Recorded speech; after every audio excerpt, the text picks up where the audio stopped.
Welcome back to I Am African podcast. I'm your host, Liz, and we are back. And this time, I have my co-host back. Hi, Verde. How you doing? Good. How are you? Good. And good. You good?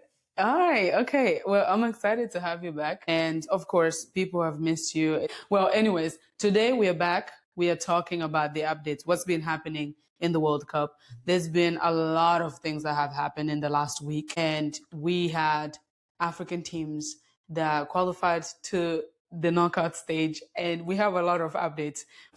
Africa as a continent had 10 teams that qualified, and 9 of those 10 teams moved on to the knockout stage, which is round of 32. It was different this year. People are now used to seeing all these teams and the change in the format of the World Cup. But we were really excited because we had an opportunity to be able to watch a lot of African teams that qualified to the knockout stage. Mm-hmm. But now we have the results. And you wanted to say it in a way where we have to look at it as disappointments and then also the proud moments or the proud teams. I would let the people in the comment section say, talk about that.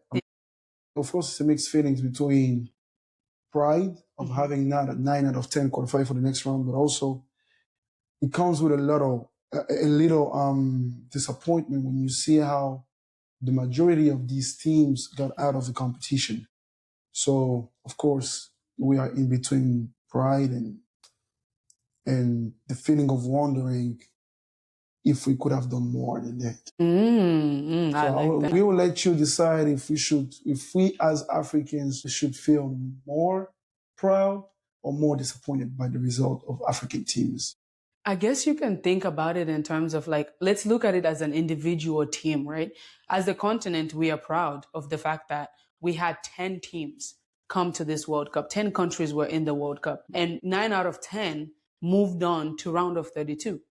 So now we can look at that and be like, 9 out of 10. Yes, 9 out of 10. And that is, Tunisia had to do it. But then we kind of expected that to happen. And we were proud. We were proud of this moment. We were proud of that accomplishment for the continent. Yes. But then when we break it down to individual teams, there was expectations for each team that we went on to the next round or qualify for this World Cup overall. Let's start with Senegal. What did you think? Because their first game was against France. It was difficult. We agree that was a lose-lose situation in a way for a lot of people because France is a dominant team. But we go from there to the way they went out of the tournament. What do you think is going on with that whole organization? Well, I feel like Senegal is my biggest disappointment. Mm-hmm. Wow. Okay. In terms of just the match against Belgium as itself, it's you are winning 2-0, great result.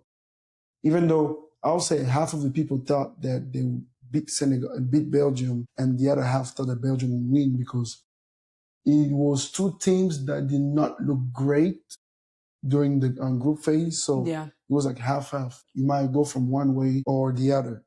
The only problem is nobody was expecting the team to win 2-0 until the 85th, 86th minute of the game, and everything turned. End up losing 3-2. That's astonishing. But regarding the context of everything that has been happening off the pitch, I think it's just a reflection of what's going on in Senegal right now, and they need to get it together before the next AFCON for sure. Oh yeah, absolutely. I agree with you. And I know we did express concerns about when they came here, the hotel that they were staying in, all the health concerns that the players had, the nutrition. A lot of that was contributing to how they were performing at the beginning, in the group stage. Mm-hmm. But then when you make it to the knockout stage, you know that you cannot use excuses anymore. This is, you are either going there to win or you are out. And also considering the fact that it just came to my attention today, even though some people say that it was fake news, that some players actually don't get along with each other in the team. Talking about 2 leaders that actually did not get along over some choices of players. And also I heard that the delegation of the federation was just not on They did not care about the football. Mm-hmm. They came, they were on vacation, partying, having gala nights and all that. Meanwhile, the team wanted stuff to happen. Like I heard the coach did not even have a proper contract until 5 hours before the game against France or It was France. or Belgium already. But like it was just a lot of messy situation going on off the pitch, and that was just above the players' scope of action. Yeah. So they just need to get it. They really do. And the fact that the players are still in the United States, they're still in Seattle waiting for. It's just shameful for a nation like Senegal. We've been talking about how they've been taking it seriously for the past 7 to 8 years. Since the 2018 World Cup, we'll be talking about how they went to 2 AFCON finals, how they became one of the most dominant teams in Africa. Yeah. And just for it to go like that on the biggest scene, you would expect that from lower level teams that I do respect, but not from a team like Senegal. Not from It's just shameful.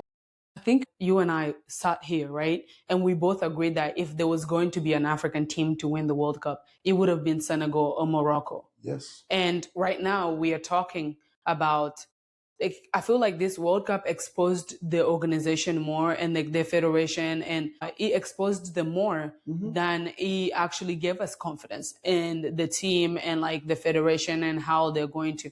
And I agree with you, like they need to get it together before the next AFCON. We might not see Senegal in AFCON in 2027. I don't think we will go to that extreme, but like if we want Senegal to perform at the AFCON, they need to get it together because this is just above the players. Like we see the players, we know the players, they're very talented, Absolutely. Great players. So for them to have a result like that, this is just above their scope. Let's move on to the next country. Let's talk about Algeria. I think this one is going to be a little bit easier to talk about. No? I know you have something to say about this. I had big expectations. Okay. Who did they play? Switzerland? Yeah, they play Switzerland. That's how they got out. Between Canada, Australia, and Switzerland, what team was the weakest team that African teams faced? Okay. You got to be down to these 3 for sure. Absolutely. Based on what we saw in the group phase, you expect Switzerland to go as favorite. But you would not expect Switzerland to overplay Algeria like that. Yeah. We're talking about a team full of talent, of course in reconstruction, but still good enough to put on the show in the biggest scene. So I am disappointed, not too disappointed because they are on the rebuilding stage, but I also hope that for the next half, they come stronger. Absolutely. And I wish it for them. Absolutely. I agree with you. I was just disappointed in their performance overall.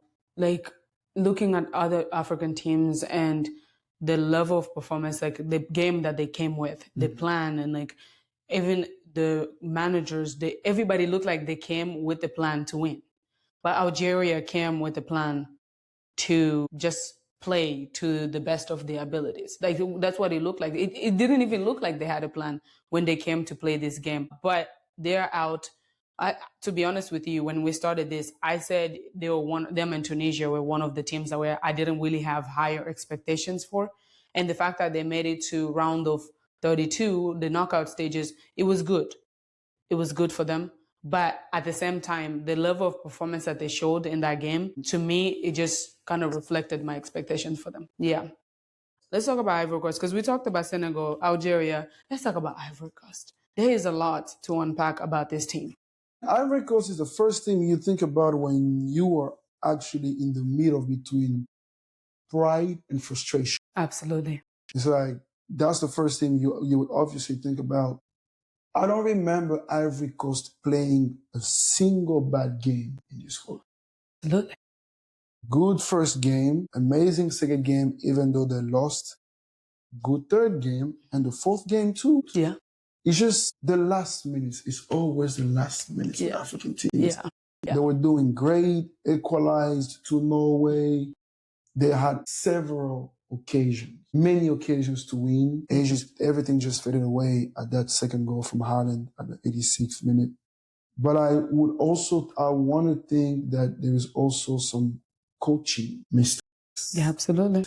I'm not going to pretend that I know the players or I know football better than Coach Faye, but when you're having Ahmad coming off the bench, when you're having, and I understand the trust of Nicolas Pepe, because on paper they are both great players on the right hand side, and they can make difference. But like, when you see that you tried so many times, it didn't work, why didn't you sub him out earlier? Or Yan Diomande that had a very great run, but he was just not in that game. Yeah.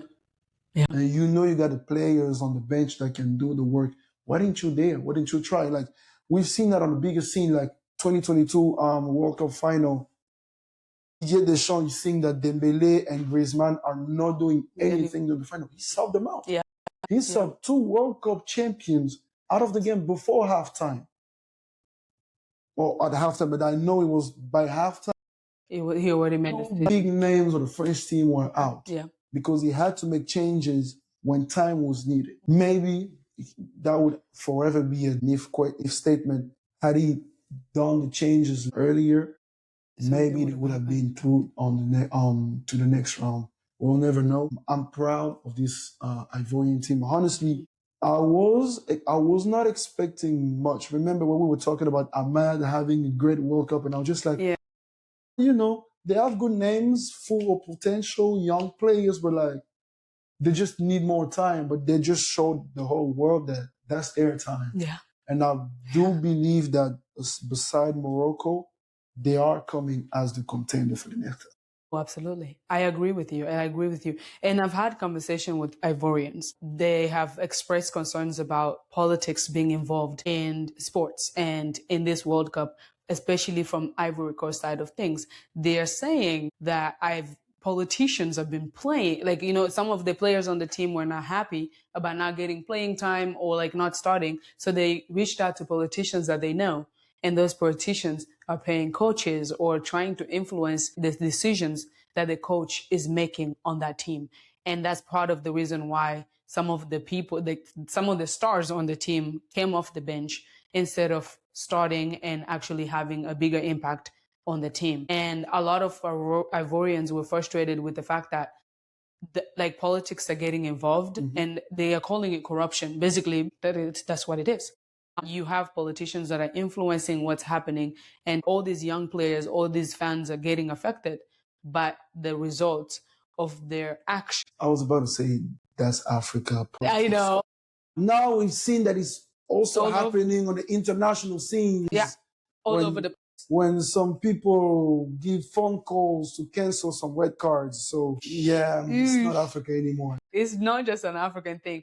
Yeah, I was actually happy that the world is seeing that side of things, right? But yeah, I know I was disappointed. I've been one of the biggest Ivorian supporters since the beginning. I've been one of the biggest supporters of Amad Diallo, and if he was given the chance, I think he was going to shine in that game, and he was going to be one of the players that delivers for that team and like brings them to the next round. And that opportunity was taken away from him, and it's very sad. And I reason with you, Ivorians. I reason with your frustration. I reason with the fact that you have stars on the team, and they're not I don't know if it's coaching, if it's the federation, or if it's just the whole country and politicians are just not doing right by their players. But we will never know. And if this continues in Africa, African teams are not going to get far. So we have to be able to separate things so that we are able to move forward as organizations, as federations, as teams, and as, communities. Exactly. Still part of your first qualification out of the group stage. Absolutely. Just get it, your number 9, please. Oof. Okay. You don't want me to go there. You don't want me to go there. We are going there. Trust me. Okay, so let's move on. Let's talk about Ghana. Ooh, okay, let's talk about Ghana. Let's talk about Ghana. I was expecting Ghana to go out on the first round of the group stages. I ain't gonna lie. For me, Ghana was out because we have to be honest. That team had not been the greatest. They did not play the last AFCON. So, and when you saw who was in the group, in that group, I think it was Croatia, Panama, Ghana, and then they play England. Wait, was it England? Yes. I thought India and Croatia and Panama were through. Mostly with the growth of the CONCACAF beating the US, qualifying for the World Cup, being actually a very solid team. Yeah. And we've seen how Ghana has suffered against Panama and came with a late win. A win is a win. But honestly, I was thinking Ghana was going home on the first round. And they surprised me, went through on the next, even though it did not happen the way they expected. But still, qualification was a qualification, and they got to the round of 32. Great. Is there work to be done? Obviously. And position of number 9, man, it's just... We need to get rid of those old players as number 9. And I'm talking about many teams right here. Fofana, Ivory Coast, Jordan Ayew, it's time for you to follow your brother. Time to go. Honestly. And Iñaki Williams also kind of he disappointed me. Yeah, he disappointed. Did you see the rating? These people had zero shots on target. They had 0 shots on target. You have literally 11 total players. You have 10 players that could go and do something. They had 0 shots on target. Who did they play on the last game of the game that got him out? Who did they play? It was Colombia. It was Ghana versus Colombia. Yeah. Oh my God. I knew it was one of the... Yes, it was Colombia. Like on the attacking side, Iñaki was the only one trying. He did try. Like he was pushing the block up. He was going on 1v1s, trying to stuff. My biggest disappointment was Semenyo. Yeah. Like for the big name that he represents for the current team of Ghana, being one of the biggest signatures for Man City. And he had a good season. I know. I was thinking of him coming up as a leader of this team, like offensively. Maybe, I would say maybe it was the system he was playing in because, Ghana had been playing a very defensive way. Yeah, correct. So maybe he wasn't comfortable in that defensive system. On the counter-attack, I just could have done more. Yeah, and I also feel like their team, they're really good individual players. But I don't see that team chemistry. And I think that's what affected them because we had Iñaki Williams trying and then we had Semenyo trying, but it was not connecting. There was no connection there. They were not supporting each other. When one player takes off, you see players walking. Like they were waiting for that person to go and score or do something, and then they will be there ready to defend. And I'm like, are we not going to try to attack?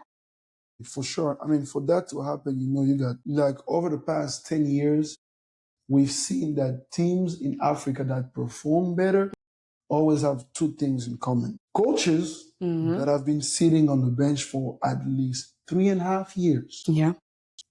And players that have been playing together for at least 3 years. Yeah. Yeah. We're talking about Morocco when they've been playing together since coach. When Walid came, he took the same players and it was just a constant growth. Senegal, same thing with Aliou Cissé taking on the players, spending the time he's spending. Even when Coach Thiaw came, it was the same players playing together. Yeah. We've seen that with Congo now. Ivory Coast, they've been playing together since a little while now. Yeah. Even though they added some new faces, it's still the same core. The same core.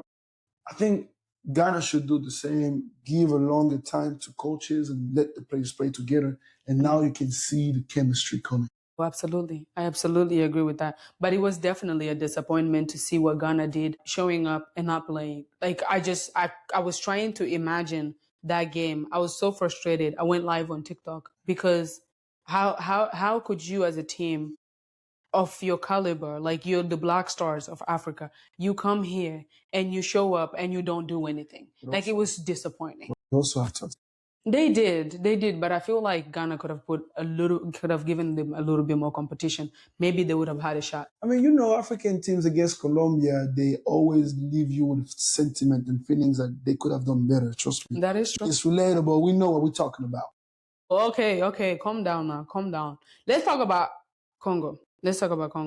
I know I will put them as part, like the same as Ivory Coast. There is the disappointment part, and then there is the exciting and proud moment part. And we are both Congolese. So there's a lot of emotions going on. Like, it's more pride and disappointment. Like, Absolutely. With Ivory Coast, it would be 50-50 because you kind of was expecting Ivory Coast to do something.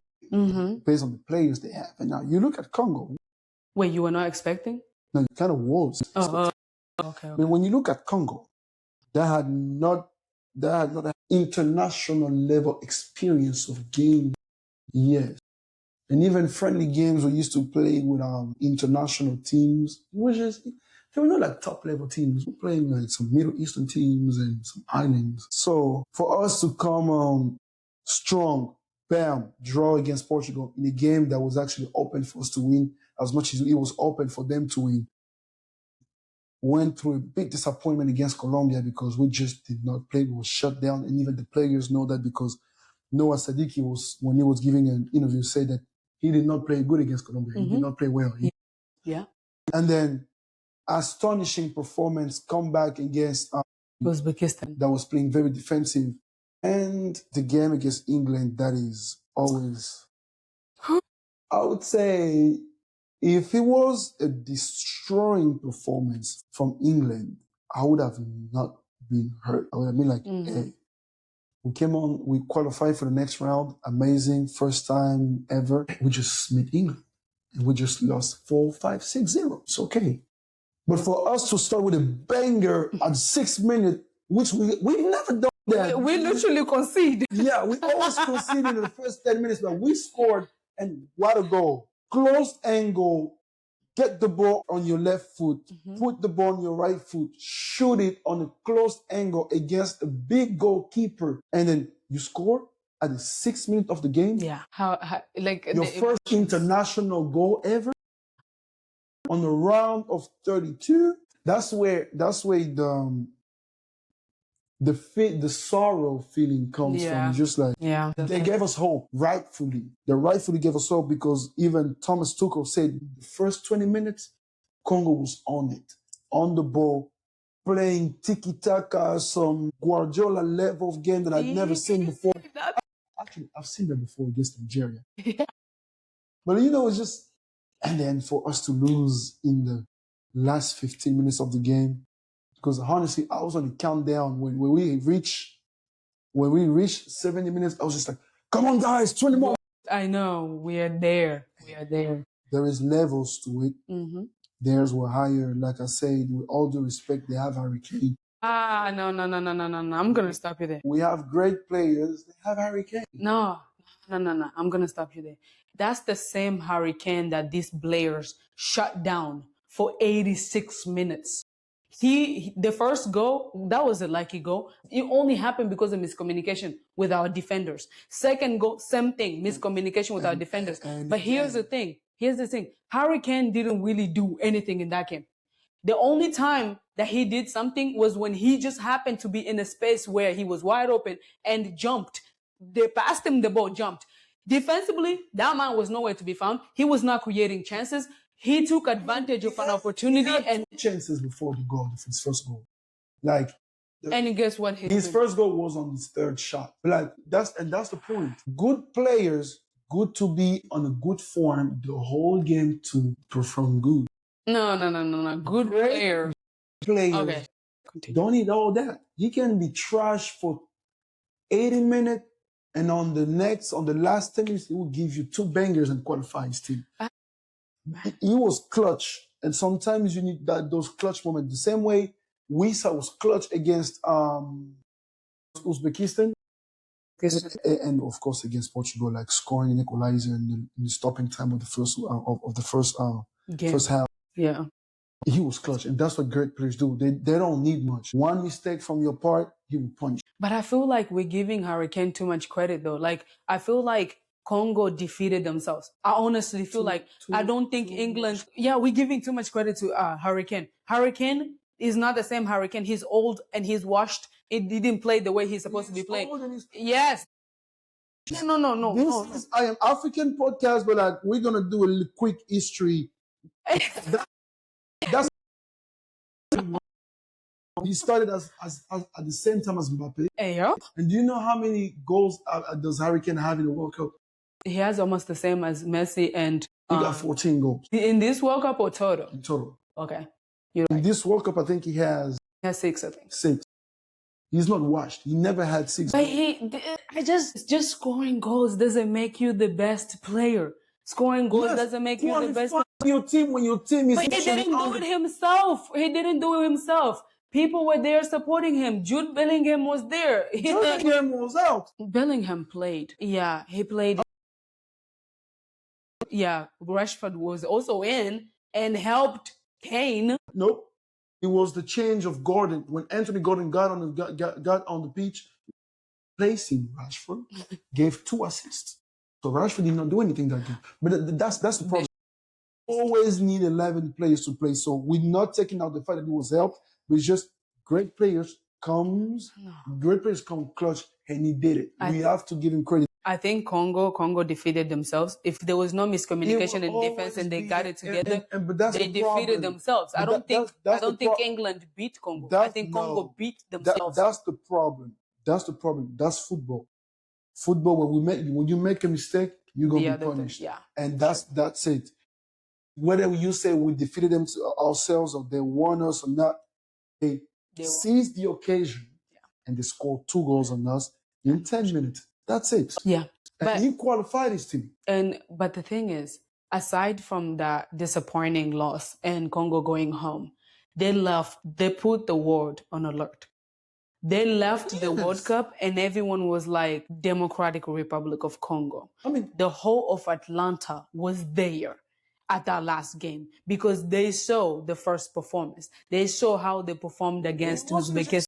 We're talking about the whole world. The whole world we're talking about Scottish, Irish, siding with Congolese people because they wanted whites for Congo, Mexicans for Congo. Everybody, because obviously, like Zlatan say, the story is amazing. 52 years, you come in, you tie with Portugal, with part of you in a match where you score your first goal ever in the same competition. You go with your first win ever, which great teams like Egypt had after 93 years, and Congo had it in the same World Cup. They're coming back 52 years later, first goal, first win, qualifying for the next round, which is like 3 good highlights, and you playing good against England. You have a good defense, organized game. You even have the occasion to put a second goal and you hit the post. So, of course, we're leaving head up. Yeah. And that's why Johan Wissa cried, because he was just carrying the feeling of all Congolese in that game. We had hope. Yeah. They gave us hope on the field. We did not have that much hope before the game, but on the field during the game, we had hope. And that's why he cried, because he was just as much disappointed as we were because we were this close. Absolutely. Seeing you to continue to make history. Guys, thank you. I'm just going to say it because this is personal. I was trying to say objective with the other teams. I would remember the name of each player that was in that team. Absolutely. From the goalkeepers to the attackers, I remember their names and their positions the same way the French people remembered everybody that won the 98 World Cup. Y'all made history, each one of you, on and off the field. You put Congo back in the map. Like, y'all were there for the culture. We're talking about Trade the Truth, linking up with the team. We're talking about Joel Austin, Jamal Bryant. We're talking about superstars rooting for Congo. We're talking about people now knowing Congo for something else than just war. And Ebola. Yes, we were known for wars and a lot of stuff that was just putting Congo on, giving a bad image of the country. But for the first time internationally, y'all carried the pride of a country, the pride of the history, the pride, the story of 116 million people from the moment you step your foot in Houston in those suits to the moment y'all left. Y'all made us proud. Y'all made us forever. We'll be great. Absolutely. And I agree with everything that he said. I managed to be there at the beginning and at the end of their journey. Yeah, when you went to 3 games. I was at 3 out of 4 games. If I had a ticket to go to Colombia, I would have been in Colombia. But them tickets were not cheap. But it just being there at the beginning, when they came to the hotel in those suits, I was there. I got to see them. And like You know, the feeling that like, wow, like you grow up as a child, you watch on TV, you watch people get excited, but now you're living in that moment, living in the moment of seeing the team, seeing these players in person, and then you go watch them play against Portugal and draw against Ronaldo, and then you go and watch them beat Uzbekistan the way they did, qualify for the next round, knockout, play against England, seeing them score that goal against England. The feelings in my body. I don't think they realized what they did.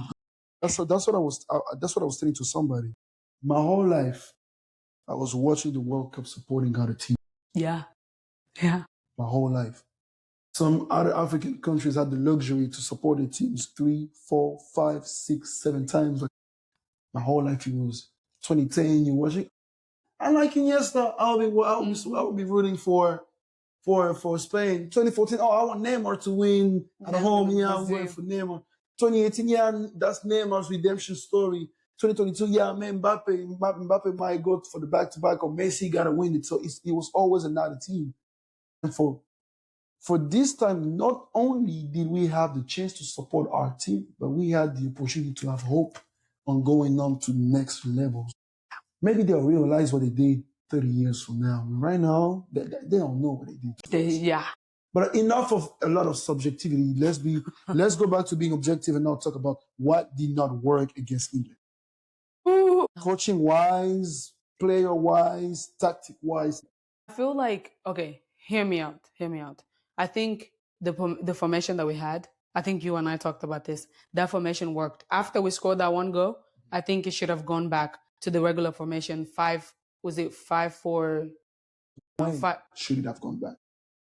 Right after we scored. No. I think right after we scored, because we needed to defend more, and we were still going to be able to have 2 people up front. Yes, but we still defended more the whole game up in the same formation for 75 minutes. The problem is maybe after 70 minutes, when you see that the players tired, maybe you should change. But like right after, if we changed right after, it would have not been the same satisfaction performance that we had, because maybe we would have not had that post that we saw. Yeah. We would have not had Sipenga going 1v1 against English defenders. It was just, that was the perfect formation for most of the game. By the minute 70, could have changed, being like, guys, now it's time to suffer, because they will put intensity. Oh, yeah. It's England. They want to go through. They want to go to the next level. Mm-hmm. They want to go to the next round, because they carry the pressure of more than 50 years of history, because they're still wanting to go back home. Absolutely. You got to be like, guys, let's put 5 defenders. It's 20 minutes left. Let's suffer together. Let's stay focused, and then maybe we'll go through. Yeah. So going back to 5 defenders, maybe, but not right after we scored, because it would have just been a whole different. It was early. It was too early, yeah. You're right. And we also have to see the performance of O'Reilly, Anderson, and Declan Rice, man. Let's be honest. If he was another left back on the left-hand side of England, Meshak would have them with speed all time, because every time Meshak was getting ahead, O'Reilly was just coming back, because he was faster, and he was also stronger physically. They had size on us, but those English boys are tall. They are big. They had the size on us. We were very small. Yeah, because they made us feel very small, because you could see like O'Reilly did not have to use his speed when he was who started on the right hand side. It wasn't Meshak. Was in Mbuku? Yeah, it was in Mbuku. Yeah, he was in Mbuku. So when he was in Mbuku, he did not have to run. He did not have to run much. He was just putting his strength and when Meshak came, he put up a whole different type of performance. Not only was he strong, he was fast. And then Declan Rice was not. He was quiet in the whole game. No, offensively, he wasn't that good. He did not make a lot of runs, but defensively breaking the line, because we put intensity. We were attacking. We were not shy. Yeah. We were having, but like every time he was coming back, he was just breaking passes, breaking the lines. It was just amazing. Anderson, I didn't know that guy until I saw that game, and I understood why Manchester City put 100 million on that guy. He was just great, amazing. I think for me, he was the man of the match, aside from passing. Yeah, but then they gave it to Hurricane because it's Clutch moment. Until you please. qualify, your team, of Yeah. course, you get the man of the match. But like, if you put Passy and Anderson, for me, they were just top performers. But coaching wise, I do think that, of course, the coach making changes from the usual formation we came up with in this World Cup, because we were not playing with 5 defenders before the World Cup. Yeah, that is true. We tried that against Denmark, worked. We tried that against Chile, did not really work, and then we came with it in the World Cup. But like him changing it, great. It's been the same problem we had since the AFCON. He's a system coach, and we are not a system. That. Yeah. But sometimes you gotta make changes based on the game you play. Exactly. He made the same changes over and over again. It was predictable. Yeah. Against Algeria in the AFCON, it was the same changes. It's the same players coming off the bench if they did not start the game. It's like, Mukau was supposed to start the game. If he doesn't start the game, he will come off the bench to replace the one that usually subs him in when he starts the game. So you always know Arthur Maswaku will not finish the game because by 65 Joris Kayembe is gonna come. Exactly. You always know Noah Sadiki will not finish the game. You always know that it will be this player starting, the other player not. I was just happy that Kambu did not play the game at all. Yes. I agree. But then I have a question. Is there a reason why Gael Kakuta didn't play? Because, hear me out. If we gave him, it makes me sad because he's retiring. He's retiring and he didn't get to play. I don't think Gael Kakuta was called up to play the game. He was called up for what he represents leadership for the team, of course, and just to guide because he has experience. He played on biggest clubs, and there is one game he should have played for sure. Yes, Colombia. I'm glad we agree on that. Yes, the Colombian game was a game you needed Gael Kakuta because the midfield was lost. Excuse me. And at that time, you need a player like that to hold everybody down. He's technically good. He's not as fast as he used to be, but can hold the ball, can distribute. You need a player like that. Control. So against Colombia, for sure. Against Portugal, I think Edo Kayembe played a very great game. Against Uzbekistan, he was a master game control game. Yeah. Maybe he could have come in after we scored the second goal. Yeah. But against England, I don't think that was a game for him. The midfield played good. Mukau was on business. Sadiki was on business. Everybody was on business. Mutusami was on business. Even Kayembe, when he came in. So for what he represents, he should have played the game for sure, but not the game against England. That's true. That is very true. Because it was a make or break. Yes. Yeah. Exactly. Yeah. Okay. Well, that was it for Congo. I know we're very passionate about this country. Yes, just number 9. We'll definitely. I feel like all African countries need to invest in new number 9s. I'm not even going to lie to you. Because at this point, I'm telling you. Anyways, let's move on. We're going to talk about Morocco and Egypt real quick because they are the 2 standing teams. I want to take some time with Cabo Verde. Okay, so then let's go to Cabo Verde then. Let's go to Cabo Verde. Finish with Cabo Verde for sure. All right. Let's talk. Yeah, I do want to make it quick because we don't have a lot of time. We do have a lot of time. We're talking. I mean, I want Belgium to go down. Let's talk about Morocco. Let's talk about Morocco. Predictable. Yeah. All this year. Yeah. They say they will show up big time.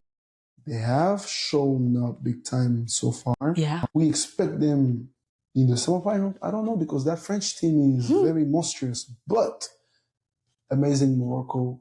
Did they concede a goal? Yes, they did concede against Brazil, against the Netherlands. And that was. But like 2014, this is goalkeepers World Cup. We've seen it with Vozinha, Passy, and now Yassine Bono. You are the man. Best African goalkeeper ever. I don't want to hear anything. You're just great. You just keeping your team alive. And Hakimi, great leader. Brahim Diaz, Bouadi, and Saibari, and Le Fournisseur. So, man, this Morocco team is just the pride of Africa. I said it the first time, I will say it again. That's the pride of Africa. And they're making the whole continent proud. Even Senegalese are proud to see that team. Honestly. Keep going. D-Mom agreed. I was supporting y'all yesterday against Canada. Easy performance, easy win. It was so go incredible. get it. It was incredible. It was incredible to see. I went to Houston Fan Fest to go because I needed to be in that environment where we have Canadians and we have Moroccans, and it was the battle of the Reds. You know, everybody was wearing red, but you couldn't tell if it was a red for Morocco, or if it was a red for Canada. But it was good to be in that environment, to be good, like present with Moroccan fans. If people didn't get to see, like I shot a whole video because as soon as I go to them and I say hi, the energy was next level. And I feel like going from like the fan, and it was happening in Houston. It was just too expensive for me to go. I'm sorry, but she spent too much money on Congolese game. I know. I put my whole 401k on Congo and Cabo Verde.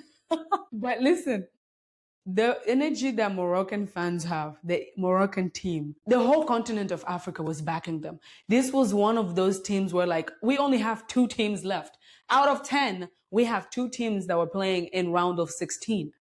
Now they're moving on to face France. And it's like I was looking at it, I was thinking in my head, I was like, Morocco beat Canada. Canada was like, they had an easy group and they got very lucky because they're one of the host countries. They got really lucky and they have had a quiet, easy run, and they have not been a very. And their game against South Africa wasn't easy. Yeah, exactly. They won at the last minute of the game. Exactly. So I don't think they've played like a grand Canada. Like, you know, I didn't think that the performances were like that. So my expectation was for Morocco to win. Of course, I'm going to say an African team will win. But then at the same time, they beat Canada 3-0. Going from that to now watching France play against Paraguay, I did not expect France to perform the way they did. Paraguay players were very physical and they were trying to pick fights and get in their heads and all those things, right? And then the formation 5-4-1. How you break through that defensive formation? I didn't expect France to perform that way. No, I expected them to score 4-0. You just have to understand it on a football standpoint. Until 2024, 2020 had more of a defensive playing style. That's true. Because they knew they had fast wingers and a good number 10 that could relay the ball from the defense to and they had Pogba too. So Griezmann and Pogba together could allow France to play defensively, and then when they get the ball, Pogba play box to box, give to Griezmann, does the magic, and then you got rockets. Dembele on one side, Mbappe on the other side, or if Coman is on the pitch, Coman on one side too.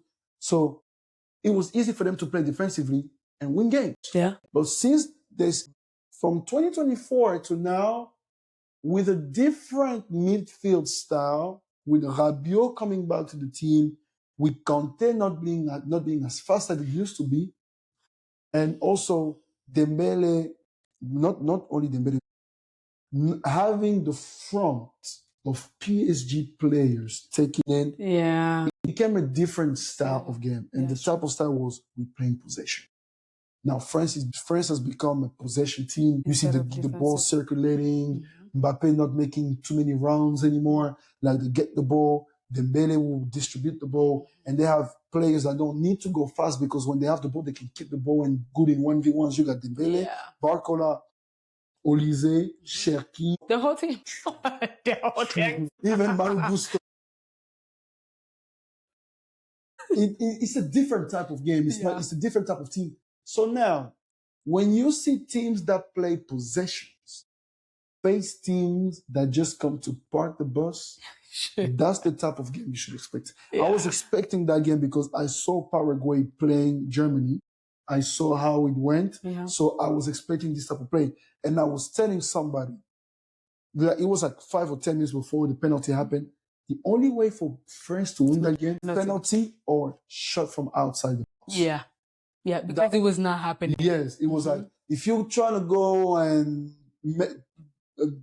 come with your play style, you will have a lot of useless passes, but not anything concrete. You have to go to 1v1s inside the box, hoping that they make mistakes, because when they play physical, there was always going to be a mistake. Oh, absolutely. That happened with Arsenal in the final of the Champions League. When you play defense too much, you always make a mistake. Absolutely. And that was, yeah. That happened against Colombia. When you play with a backline, I was expecting that type of game to happen because it's only shot from outside the box or penalty that can save you, or a deflection. And remember, Colombia won Congo over a deflection. Yeah. And they were shooting from outside the box. Because when you play with teams that have, when you play against teams that park the bus and play low. But now, I see where you're going, but like I can guarantee you that Morocco will not play like Paraguay. So since they will not play the Paraguay, they will go because they know they have the power to go for France, to go try to score first, to go try to make the team suffer because they did that against Brazil. It would open the game, and that's what France. Yeah, absolutely. Absolutely. So it would be an open game. I want Morocco to win for sure for what they represented the run, and I want them to go at least again for the semifinal. But this French team is dangerous. They're dangerous. They also, like you mentioned, a lot of them just won Champions League with PSG and they play together. All of them have that chemistry. They're playing together. And from what I saw with Morocco, it took them a long time to pick up and start playing together as a team. And they were too dependent on Hakimi. Like if Hakimi is locked up, they get lost. They really don't. It takes them a long time to try to figure out what game are they playing because Hakimi is not delivering anymore. So going from that to now a team with complete delivering. He has, but in the last game against Canada, it took them a while to try to figure out what they're playing because Canada was locking in like Hakimi. Their literally whole target was let's stop Hakimi and let them like confuse them. I do believe that France is the strongest team right now. Yeah. Not even on the tactical point of view, just on the mental. They are the most balanced team. Absolutely. Because they have the winners of 2018. They have the final losers of 2022. And they have new generation that want to prove. Like, I'm talking about Rabiot. That was supposed to be in the 2018 team. Zonzi was taken instead of him. Felt some type of way, left the team for a little while, came back, and he has a lot to prove. He proved a lot in 2022 in the World Cup final. And now he's coming back. He wants his chip. He wants his in the World Cup final. You have Mbappe that knows that's his competition. He knows. Mr. World Cup. He's Mr. World Cup. Like we used to think Ronaldo Nazario and Pelé were Mr. World Cup. He is Mr. World Cup. So he knows that's his competition. He won it once. He knows the feeling of winning. He lost it once. He knows the feeling of losing, and he's coming back. Dembele, same thing. He's on the road. Ballon d'Or, contender for his own succession. Twice Champions League winner, back to back. And now you have those who are coming because it's their time. Yeah. Mike Mignon was in the shadow of Hugo Lloris. Now it's his time. You have those now they want to prove it's their time. You have Barcola, you have Doué, Malo Gusto, Luka Dean that has always been in the shadow of a player.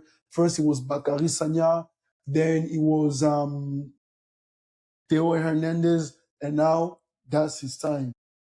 That's what on the mental aspect, you have those who know how to win, others that know how to lose, and those who have nothing to lose and everything to You giving me goosebumps. I'm getting goosebumps. And I think that's what was driving Argentina in 2022 because they had those who have known the loss, the 3 losses, two Copa Americas and one World Cup loss in 2014. Yeah. And they were just like, we gotta win it. And we have to do it. You had those who had not experienced anything. They're just like, yeah, we're going. So I think France is coming. Oh, yeah. The only team that can take them down, with all due respect to Morocco, unless you surprise us and I will be the happiest man alive, Spain.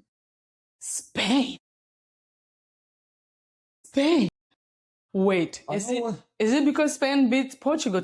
I was saying that already. I was saying that Spain is the team because they know each other. Oh, yeah. Fun fact is, like, ever since Yamal has joined the Spain national team, he hasn't lost to Mbappe a single game on the international level. So They know each other. They know how to defeat that team because the same players played against Spain, against France in the Nation League. But like, we also got to take in consideration that France doesn't care about the Nation League. Yeah. They don't care about the born and bred for the world. So that's their competition. They are the giants of the world, and it's for the giant of Africa, Morocco. It's good. Morocco is going to take them down. If they show up the way they showed up against Paraguay, Morocco is going to take them down. They won't show the way they showed up against. They really won't. They will. I mean, but hey, it's France. If they lose, I want them to lose honorably. If they win, we'll be on the street celebrating. Absolutely.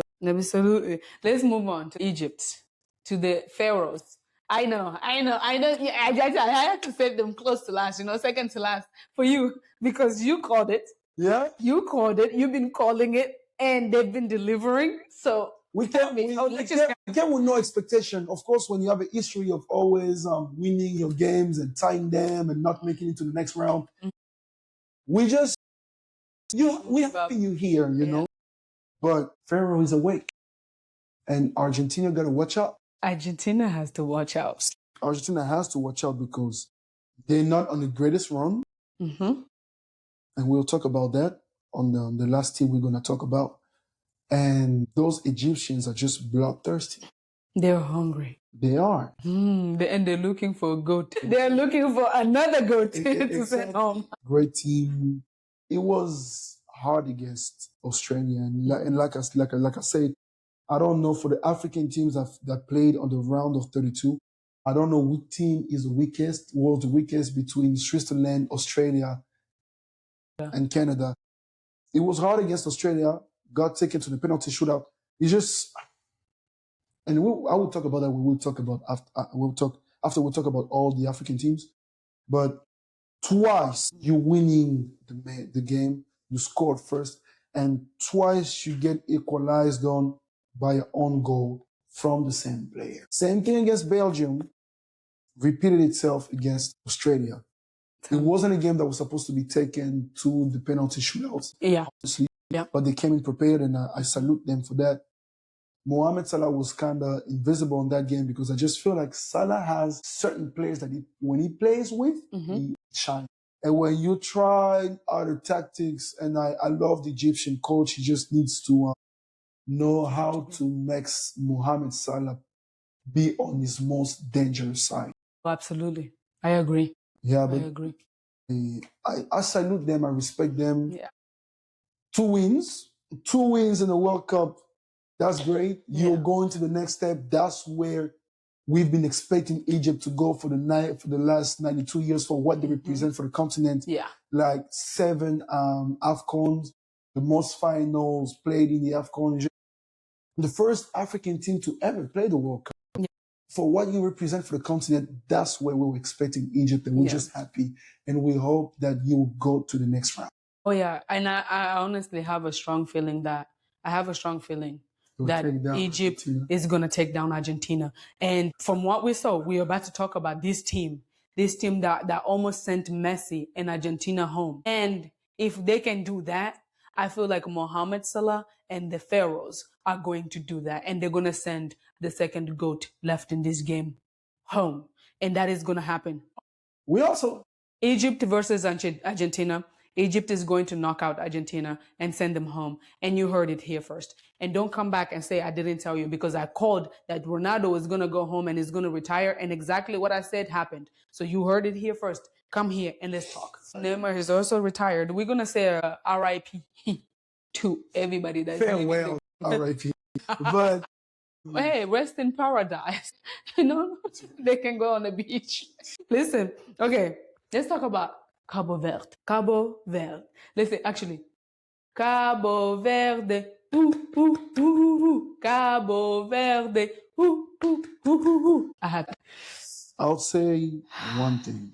I have watched the 2010 World Cup, the 2014 World Cup, the 2018 World Cup, the 2022 World Cup, and now the 2026 World Cup. In those 5 World Cups, I would say my top 5 performances, I would say the Netherlands against Brazil, 2010. I would say, of course, and I like Brazil, but that destroyer Germany put in against Brazil. I would say France against Croatia in 2018, the World Cup final, the 2018 World Cup final. Of course, my top one will always be the 2022 World Cup final, France Argentina. It was just top level. But now my number two is Cabo Verde Argentina. Oh my God. It topped all the game I've watched for this World Cup. Yes. It gave me more goosebumps than when I was watching Congo against England. It was just amazing. And I'm going to talk about the story of Cabo Verde. I think they never played the AFCON before 2015. Ryan Mendes, their current captain, was their best player at that time. He was young. He was playing for the LOSC. Young player taking his team to the 2015 AFCON, and they faced Congo at that AFCON, and we tied, which was pretty embarrassing for us because how come you can tie to Cape Verde? 11 years later, they qualified for their first World Cup. Did not necessarily win any game, 3 ties. Yeah, but they tied against Spain. And Uruguay. They sent Uruguay home. Amazing. They tied against the greatest players, the greatest teams. Put in a performance against Argentina, the World Cup, the defending champions. Of course, Vozinha was at the meeting, great saves, even though he conceded 2 goals the same way. Like against Congo, there is levels to this. You can come with a lot of envy. The great teams will always show why they are the greatest. And congratulations. The entire world, as much as the entire world remembers Congo, I think the entire world will remember Cape Verde even more. That's how I will talk to my children about that Cape Verde performance. I saw it. And you watched Cape Verde play Saudi Arabia live. It was just being in the environment. I know it was a very disappointing game because they didn't put on like a powerful performance. It was Saudi Arabia. They struggled. And I feel like for them, after they saw that Spain had scored against Uruguay, then they just like, well, we're qualifying anyways. We're going to the next stage. And that was the round of 32 qualifier. That night, they could have either won or Spain was supposed to win. And they displayed all Spain won, and then they kind of like down, they just didn't care. And you don't want to put a lot of intensity. Exactly. Keep you fresh. Yeah, but it was just being in that environment, getting to see Vozinha up close, Ryan Mendes up close. Like, it was nice. It was nice to see the fans very passionate. Oh my gosh, that stadium was packed. It was Saudi Arabians, all the Saudis on one side. We had all the Cabo Verdeans on one side. It was nice. Like, they made me feel like I was one of them. And I was starting to feel maybe in my other life, I was from Cabo Verde. Listen, it was nice. It was nice. And they showed up and showed out. This is how you go to a place and you, like, this is like, you know, when they say like first impressions matter, this is what first impressions matter. You came and you did your thing, and now everybody's talking about you. You put the world on alert. You came and delivered a performance. You almost sent one of people's goats. Because it was crazy to watch that. They came back twice in 2 games. Yeah. They came back against Uruguay in a game that I thought was completely lost. They came back and they could have won that game. They could have. They just were missing opportunities like crazy. But they scored 2 bangers. 2 bangers. And you know what's impressive? I'll call myself very impressive. I called for that game for the regular time to end in a tie. I put my money on it, and thank you for winning me some money because I believed in you and you delivered for me. I won some money for betting that you end regular time with a tie. Now going in extra time, that was scary. Yeah, because it was scary. Extra time starting as soon as it's starting, Argentina scores. I'm like, yeah, the game is over. It's a wrap. They're gonna concede 3-4 goals because now Argentina is on the road. It's extended time. Everybody's tired. Everybody just want to go home. It's going to be 3-1. Yeah. Let's go. No. What a goal. What a goal. Yeah. Goal. he is forever going to remember. Yes. This team, they're going to forever remember. And I'm pretty sure Messi went home and he was dreaming about that nightmare that he had just lived. I don't even think he went to sleep that day because in his head, when they came there, they were like, oh, this is Cabo Verde, a small African team. We're going to send them home. Boom, boom. But at the beginning of this, I said, this is not the same World Cup. This is not a World Cup that it's not going to be predictable. And also, big respect to Argentina because you know how Argentinians are labeled to be racist and all that. They showed a lot of respect to Cape Verde after the game. Yeah. You had the Argentinian Federation posting a picture of Messi and Vozinha, which was like a big shout out, a big respect. Yeah. They acknowledged the Cape Verdean performance. Mm-hmm. They respected them, and that just means a lot as a black person, as an African. Absolutely. It's just y'all just giving a better image of Argentina. I heard some rumors that Messi wants to play with Vozinha in Inter Miami, and I saw something. I don't know. I'm on social media, but like I saw that. What's his name? David Beckham was holding a jersey with. I don't know if it's true, but we all know Inter Miami is a good retirement home. Absolutely. So, is 40 years old, Messi is 39. Maybe they should just go on the last run and just do it probably together. Get one championship and retire together. Absolutely, and I'll be there.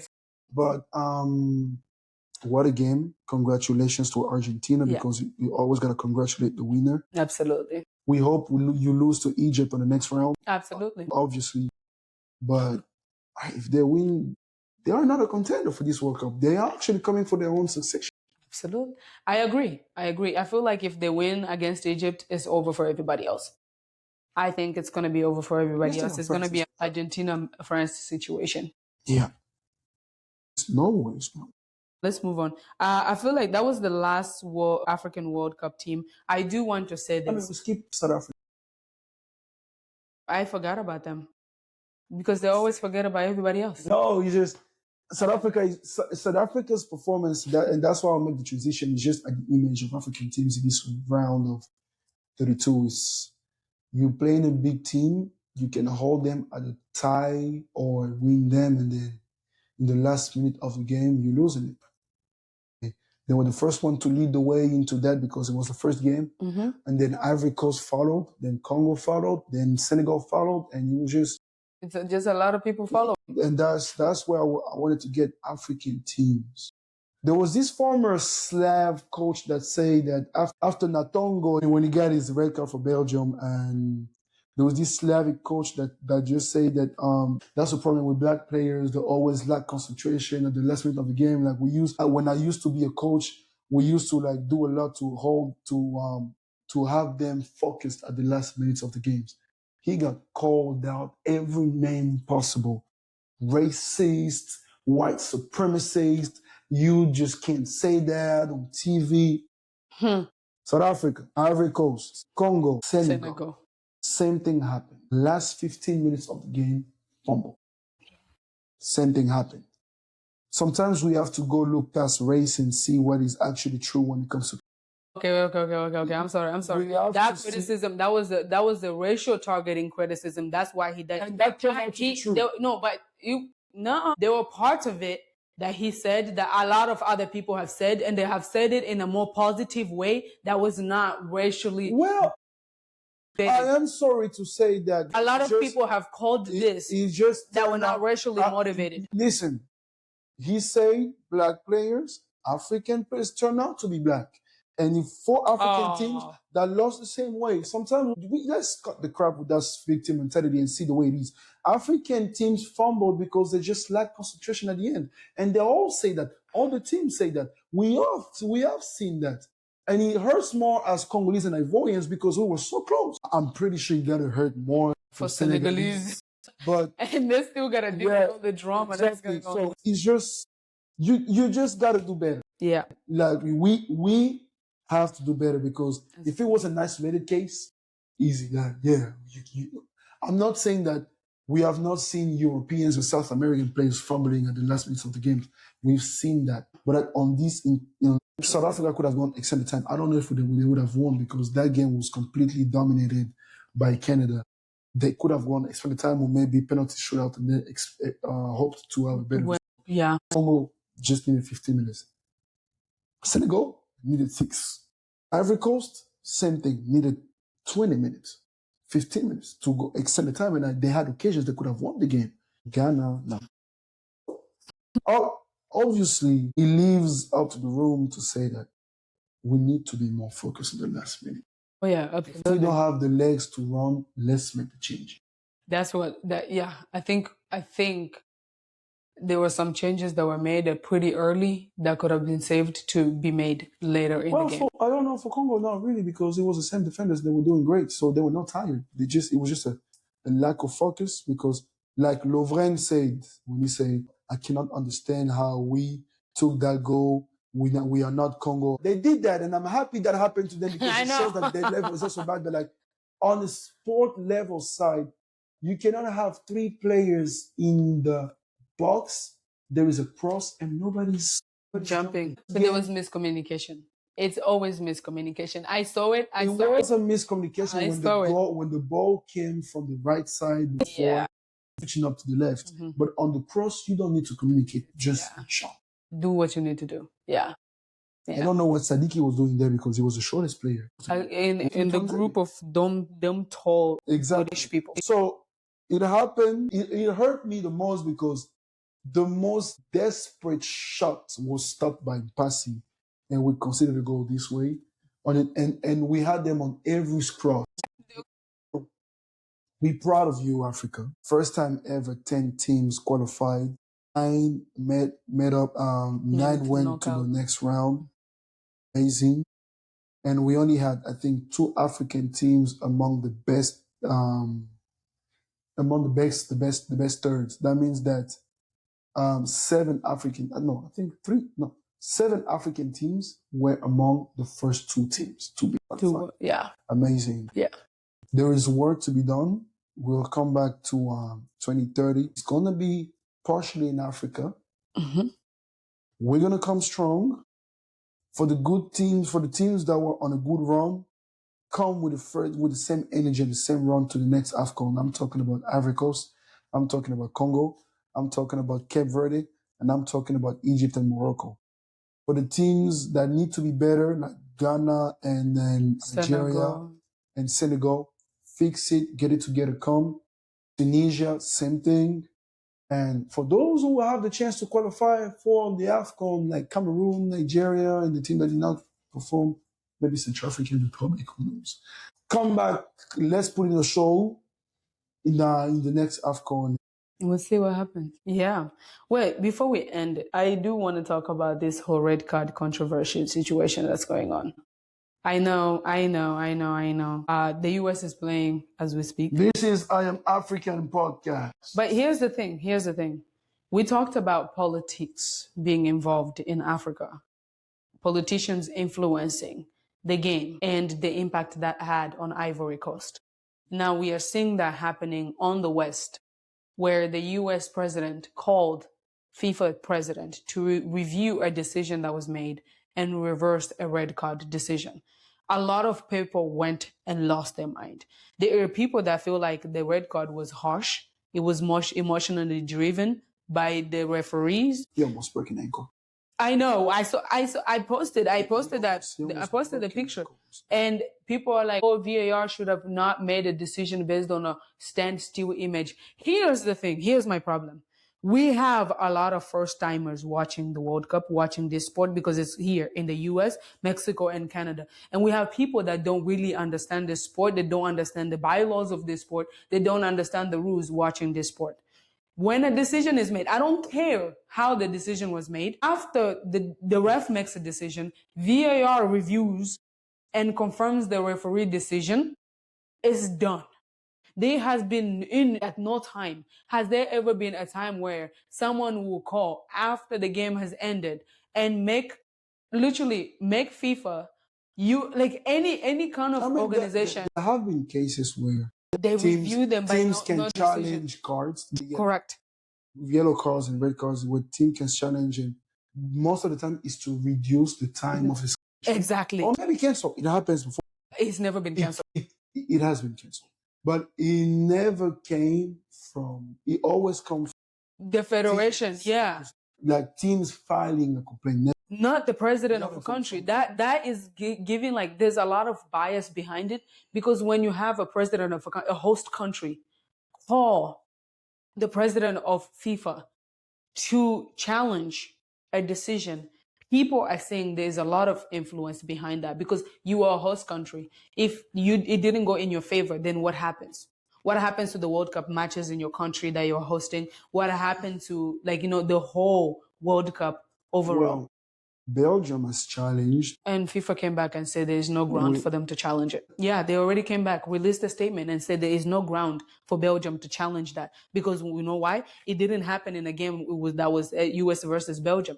This is not US versus Belgium situation. Yeah, so they don't stand ground to challenge that. Well, maybe Bosnia doesn't care. They're already back home. Well, it happened. I'm pretty sure it's going to be the only time that happened. It will go down the history of one of the most controversial decisions alongside the other decisions that happened before throughout history. But we know the US ain't going to win it. So, I'm not really pressed.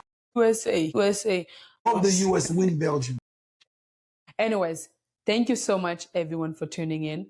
I am happy to have my co-host here. He tries to leave me for long periods of time, but it's always good to have him back here to talk about these things, share our thoughts with you guys, our analysis on everything that we have talked about today. Please, when you watch this, don't forget, follow us on all social media. Comment. We want to know whether you agree or disagree. I know we disagree most of the time, but we would like to know what you're thinking. Melody, what do you have to say for the people? Tune in, man. Like, share, comment, subscribe, interact. We like to read your feedback. We like to see you interacting and being involved. So let's share the passion that we have for the continent and for the game. Absolutely. Well, thanthank you so much. This is I'm African Podcast. I'm your host, Liz, and we'll see you next time.